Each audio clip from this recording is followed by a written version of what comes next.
by Aaron. As you know, education is the most powerful weapon which you can use to change the world. कहने का मतलब कि शिक्षा हमेशा निरंतर चलने वाली प्रक्रिया है। आप इसका प्रयोग यदि सही ढंग से करते हैं तो आपके अंदर संसार को बदलने की भी ताकत होती है। यह ना तो कोई उम्र देखती है और ना कोई समय। आपको सिर्फ इस शिक्षा को ग्रहण करने की जिज्ञासा होनी चाहिए। इसीलिए हमारा जो ये चैनल है यह सबके लिए आवश्यक है। क्लास 6 से लेकर के कॉलेज स्तर तक और कॉम्पिटिटिव एग्जाम के लिए भी इम्पोर्टेंट है, क्योंकि जो मैं बताने जा रही हूँ वो हमने बेसिक से स्टार्ट किया है। तो बेसिक से लेकर के ऑल ओवर जो ग्रामर के अंतर्गत आ रहा है वो सब धीरे धीरे जाकर के हमारे नेक्स्ट वीडियोस में आते जाएंगे, जिसको आपको देखना है। और मन में यदि आपके जिज्ञासा है तो उसको पढ़ने का प्रयास करें, सीखने का प्रयास करें। हम ये जानते हैं कि परिपूर्ण कोई नहीं होता है, ना हम हैं ना आप हैं, वो तो सिर्फ ईश्वर होता है। तो हमारे अंदर जो भी सीखने का है थोड़ा बहुत भी, उससे आप सीखने का प्रयास करते रहें।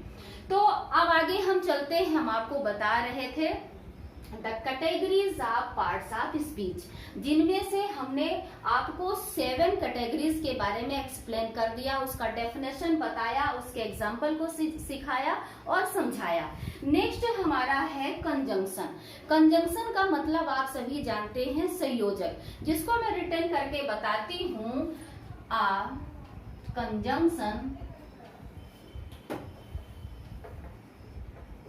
Conjunction is a word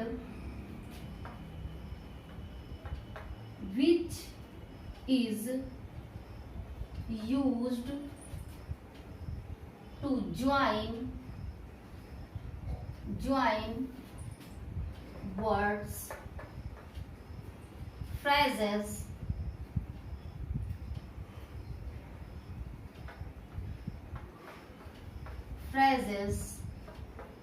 clauses and sentences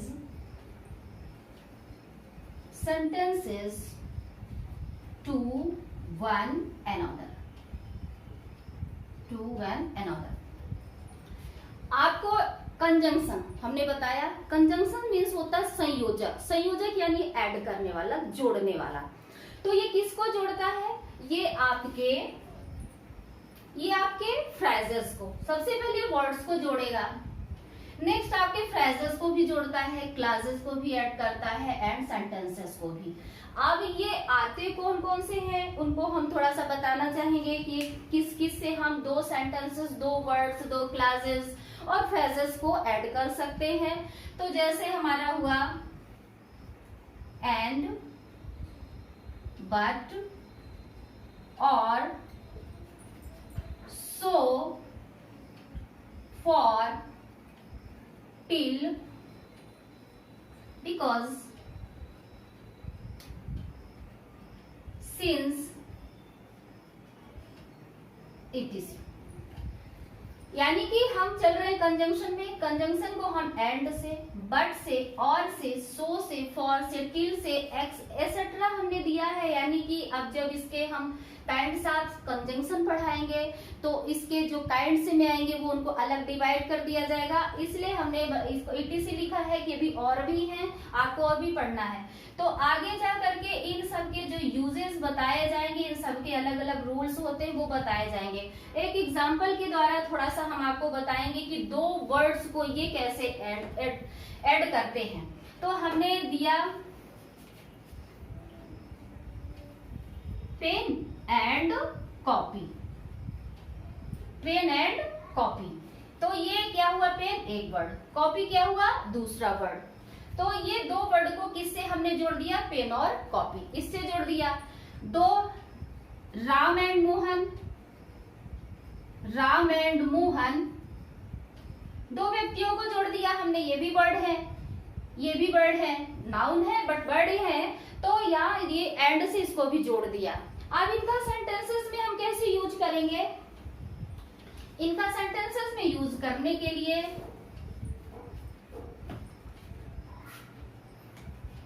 and से ही ले लेते हैं।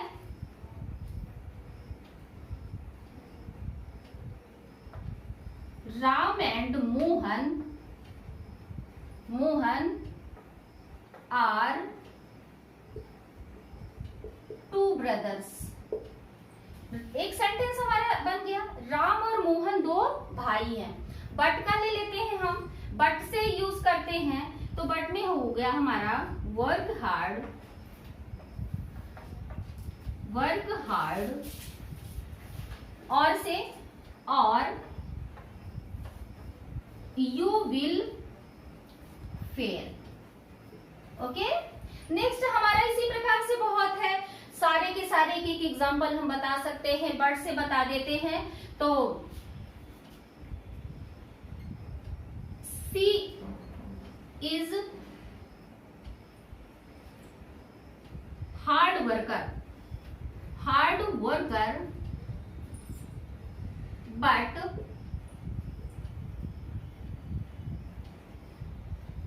but has no job। वो कठिन परिश्रमी है पर उसके पास जॉब नहीं है। तो अब यहाँ पे ये जो हमारे एग्जाम्पल में हमने बताया, इनको ऐड करने का, यहाँ पे एंड किया, यहाँ पे और किया और यहाँ पे बट किया। तो हम आपको बता रहे थे इनका डेफिनेशन, इसके डेफिनेशन को एक्सप्लेन करके बताया कि जैसे ये दो वर्ड्स को जोड़ा, यहाँ पे दो वर्ड्स को ऐड कर रहा है, फिर दो वर्ड्स को ऐड करने के बाद सेंटेंसेस को जोड़ रहा है, सेंटेंसेस के बाद और फ्रेजेस को भी इसी तरह से क्लासेस को भी। तो क्लासेस और फ्रेजेस को आपको आगे जा करके बताया जाएगा किस तरह से ऐड किया जाता है। तो इनका आप इसका डेफिनेशन समझ में आ गया होगा। नेक्स्ट हम चलते हैं इंटरजेक्शन पर, इसको हम थोड़ा रिमूव करेंगे। हमारा अगला पार्ट है इंटरजेक्शन। इंटरजेक्शन यानी होता है विस्मयादि बोधक।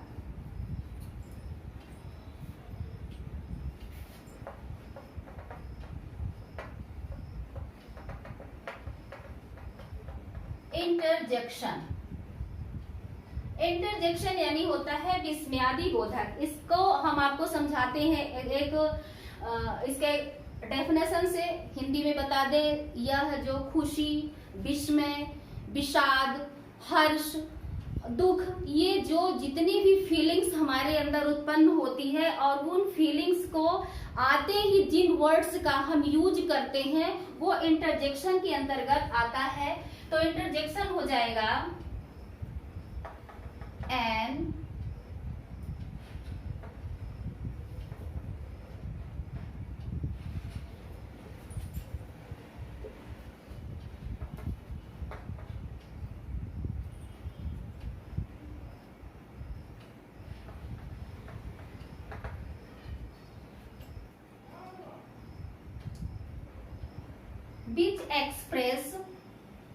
which express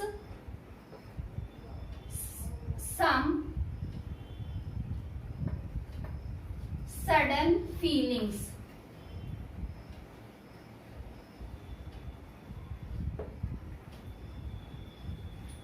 An interjection is a word which express some sudden feelings। यानी कि इंटरजेक्शन जो होता है अचानक उत्पन्न होने वाले उद्गारों को वह व्यक्त करता है। तो अचानक कौन से हमारे उद्गार उत्पन्न होते हैं? वह दुख का भी हो सकता है, जॉय का भी हो सकता है, ज्यादा खुशी का भी हो सकता है। तो कौन कौन से किस किस समय में जो वर्ड्स निकलते हैं, जैसे हम जब ज्यादा खुश होते हैं एज जॉय के समय पर कौन सा वर्ड्स हमारे निकल जाता है? वाव, वाव करके निकलता है ना। और मैच भी जीतते हैं तो हुर्रे। अब इनसे हम एक सेंटेंस बना करके आपको एग्जांपल समझा रहे हैं। जैसे मान लीजिए इंडिया मैच जीत गई तो हमारे अंदर बहुत खुशी का भाव उत्पन्न होता है, फीलिंग्स जो हमारी आती है बहुत खुशी की, जॉय की होती है। तो हमारा सेंटेंस क्या हो जाता है? हुर्रा इसका एक्सक्लेमेशन का हम निशान लगाते हैं, वी वोन द मैच। यानी कि जो हमारा भाव होता है, हमारी फीलिंग्स होती है, वो जॉय की होती है। इसी प्रकार से हम ग्रीफ में, यानी कि जब दुख में होते हैं तो अल्लास, वी आर ruined, यानी कि हम बर्बाद हो गए, हम पूरी तरह से तबाह हो गए। इस तरह से हम आपको एग्जाम्पल द्वारा बता रहे हैं खुशी, दुख और सरप्राइज, या किसी बच्चे ने अच्छा काम किया है, उसको हम अप्रिसिएट करना चाह रहे हैं, तो हमारा एक शब्द होता है, यानी कि उसकी प्रशंसा करना चाह रहे हैं, तो हम तब भी हम ज्यादा खुश होकर के उसको बोलते हैं Bravo, Bravo, you well done, you well done. तो यहाँ पर ये शब्द